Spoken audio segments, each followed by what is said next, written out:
கர்த்தர் ஒவ்வொரு சூழ்நிலையிலும் இருக்கிற தடைகளை நீக்கி போடுகிறவர். அந்த தடையை நீக்கி போட வேண்டும் என்று சொன்னால் ஆண்டவர் என்ன சொல்றாருன்றது என்ன செய்யணும்? நம்ம காது கேட்கணும். அதனால தான் இயேசு சொல்லுகிறா, ஊமையெல்லாம் சொல்லும் போதே கடைசியான வசனம் பார்த்தீங்கன்னா, காதுள்ளவன் கேட்க கடவன். எல்லாருக்கும் காது இருக்கு, ஆனா என்ன கிடையாது, இந்த காது மூலமா ஆண்டவருடைய சத்தத்தை கேட்கிற பழக்கம் உடையவர்களாக இருக்கணும்.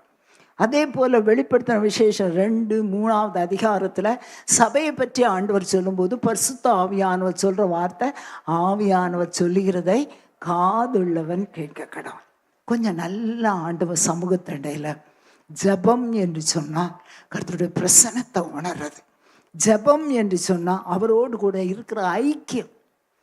அவர் நம்மளை யாராக, நீங்கள் குளிராவாது அனலாவாது இருந்தால் நலமாயிருக்கும். நான் சபையில் எங்கே நிற்கிறேன், வெளியே நின்று கதவை தட்டி கொண்டு இருக்கிறேன், ஒருவன் சத்தத்தை கேட்டு கதவை திறந்தால் நான் அவனுக்குள் பிரவேசித்து அவனோடு கூட போஜனம் பண்ணுவேன். அப்படின்னா அர்த்தம் என்ன? நம்மோடு கூட ஆண்டவர் உறவு கொள்ளணும்னு விரும்புகிறான்.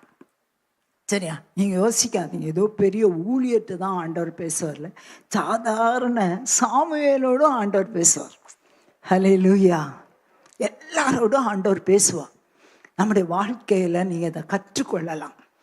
எந்த சூழ்நிலையிலும் ஆண்டவர் நம்ம கூட பேசி அவருடைய எப்படி நான் அற்புதம் செய்ய போகிறேன் என்பதை நமக்கு தெரிவித்தா நிச்சயமாகவே கர்த்தர் நம்மை ஆசீர்வதிப்பார்.